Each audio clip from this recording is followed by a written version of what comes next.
আজকে আমি আপনাদের সঙ্গে একটি সম্পূর্ণ নিরামিষ সবজির রেসিপি শেয়ার করছি। এই রেসিপিটি অত্যন্ত স্বাস্থ্যকর। এখানে আমি দুমুঠো ছোলার ডালকে আগের দিন রাত্রিরে ভিজিয়ে রেখে দিয়েছিলাম।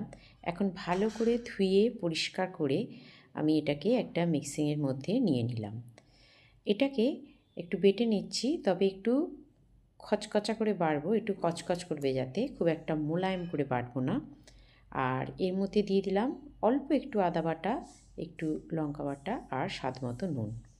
এবার এটা দিয়ে খুব ভালো করে মিশিয়ে নেব। এখন আমি একটা তড়কা প্যান নিয়ে নিয়েছি। এবার এর মধ্যে দিয়ে দেব 2 চামচ মতো সরিষা। এই গোটা সরিষাটা আমি ব্যবহার করব না, এর মধ্যে কিছুটা আমি ড্রাই রোস্ট করে রেখে দেব। তো এগুলো যখন ড্রাই রোস্ট করব তখন আমি গ্যাসের লো ফ্লেমটা একদম কম করে দিয়েছি। গ্যাসের ফ্লেমটা এবার আমি বন্ধও করে দিলাম, কারণ প্যানটা খুব গরম হয়ে গেছে। এই তাপেই সর্ষেটা আমার ভাজা হয়ে যাবে। এবার সর্ষেটাকে আমি একটা মিক্সারের মধ্যে, একটা হামালদিস্তের মধ্যে নিয়ে নিয়েছি। আপনারা চাইলে এটা মিক্সিতেও করে নিতে পারেন।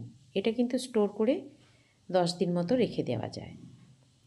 এবারে আমি একটা কড়া নিয়ে নিয়েছি, তার মধ্যে বেশ কিছুটা পরিমাণ সর্ষের তেল নিয়ে নিলাম।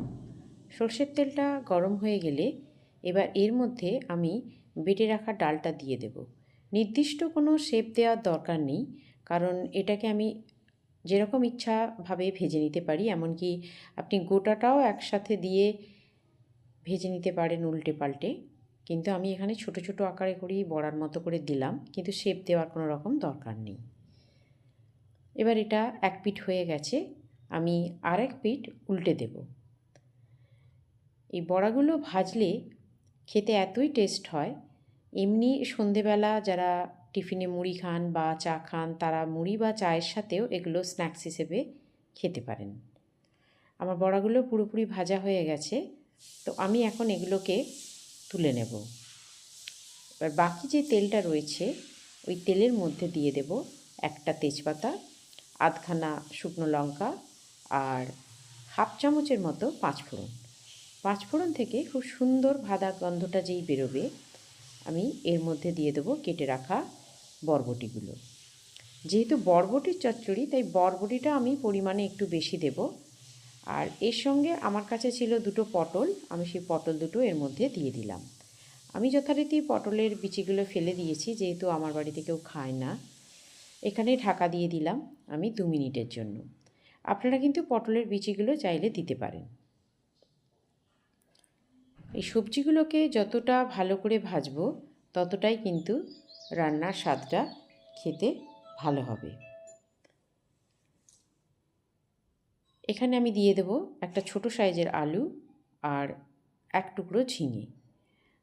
যে কোনো সবজি আপনাদের কাছে থাকবে আপনারা সেটাই দিতে পারেন, তবে একটা কথা খেয়াল রাখবেন যে যে কোনো সবজি দেওয়ার সময় দুটো অন্তত শক্ত সবজি দেবেন। যেমন আমি এখানে আলু আর বরবটি, এইটা হচ্ছে শক্ত সবজি, আর বাকিগুলো কিন্তু নরম সবজি। সব যদি নরম সবজি দিয়ে দেন তাহলে কিন্তু পুরোটা ঘেঁটে যাবে, খেতে ভালো লাগবে না। আমি আবার 2 মিনিটের জন্য চাপা দিয়ে দিয়েছিলাম। চাপাটা খুলে নিয়েছি, এখন আবার একটু ভালো করে কষিয়ে নিচ্ছি। আপনারা কোথা থেকে দেখছেন সেটা আমাকে কমেন্টে অবশ্যই জানাবেন, এবং আপনাদের নামটাও জানাবেন। আর রেসিপিটি ভালো লাগলে আপনি কারোর বন্ধু বা প্রিয়জন কারোর কাছে শেয়ার করে দেবেন। এখানে আমি দিয়ে দেব হাফ চামচ লঙ্কার গুঁড়ো, হাফ চামচ হলুদের গুঁড়ো, আমি আর একটু দিলাম লঙ্কার গুঁড়ো, আর হাফ চামচ নুন। নুনটা আপনি আপনাদের স্বাদ অনুযায়ী দেবেন। আচ্ছা, আমি কিন্তু মশলাটা সবই দিলাম আমার মশলার চামচ মেপে। এবার এই মশলাগুলো দিয়ে বেশ ভালো করে সবজিগুলোকে কষিয়ে নেব। মশলাটা যত দিয়ে সবজিটাকে ভালো করে একটু কষাবেন তত খেতে ভালো হবে। ভেজে রাখা যে সর্ষের গুঁড়োটা ছিল আমি সেটা এখানে একটু দিয়ে দিলাম, হাফ চামচের মতো। ভাজা সর্ষেকে গুঁড়ো করে তার একরকম টেস্ট, আবার সর্ষেকে বাটলে তার একরকম টেস্ট। দুটোরই দুরকম টেস্ট, দুটোর স্বাদও আলাদা, কিন্তু খেতেও হয় দুটোই খুবই ভালো। আমি এখানে দিয়ে দিলাম পরিমাণ মতো জল। সেদ্ধ হওয়ার জন্য। জলটা একটু দিলাম সবজিগুলো যাতে ভালোভাবে সেদ্ধ হয়ে যায়। চাপা দিয়ে দেব 5 মিনিটের জন্য। 5 মিনিট হয়ে গেছে। এবার আমি এখানে দিয়ে দেব ভেজে রাখা বড়াগুলো, দিয়ে আবার আমি এটাকে চাপা দিয়ে দেব 5 মিনিটের জন্য। এখন আমি 2 চামচ আদাকে একটুখানি জলের মধ্যে 1 চামচ আদাকে জলের মধ্যে দিয়ে একটু গুলিয়ে নেব। আচ্ছা, আমি এখানে ওই আদা মেশানো জলটা দিয়ে দিয়েছিলাম, কিন্তু ভিডিওটা আমি স্কিপ করে গেছি, সরি। আমি এখানে সেটা দিয়ে আরেকবার চাপাটা দিয়ে দিয়েছিলাম। আমার সমস্ত সবজিগুলো সেদ্ধ হয়ে গেছে। এই অবস্থায় আমি গ্যাসের ফ্লেমটাকে হাই করে দেব জলটা শুকিয়ে নেওয়ার জন্য। আমি যে বড়াগুলোকে একটু কচকচে করে বেটে রেখেছিলাম, তার জন্যই দেখুন বড়াগুলো সেদ্ধ হয়ে গেল তরকারির সঙ্গে, কিন্তু তবু একদম মোলায়েম হয়ে মিলিয়ে যায়নি। যখন এই রান্নাটা খাবেন সবজিটা, তখন কিন্তু এই দানা দানাগুলো মুখে পড়লে বেশ ভালো লাগে। তাই এটাকে নেড়ে চেড়ে আমি এবার শুকিয়ে নিচ্ছি। এর মধ্যে আমি কোনো রকম জল রাখবো না। শুকনো শুকনো ভাজা ভাজা হলেই খেতে ভালো লাগে। রসা রসা হলে খুব একটা ভালো লাগে না, তবে আপনারা চাইলে এটাকে রসা রসা রাখতে পারেন।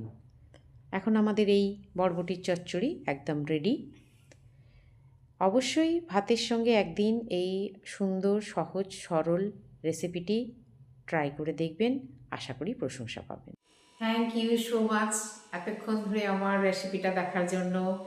আশা করব আবার আমার সাথে থাকবেন, পাশে থাকবেন এবং আমাকে এগিয়ে যেতে সাহায্য করবেন। ফিরে আসবো কালকে একটি রেসিপি নিয়ে। ধন্যবাদ।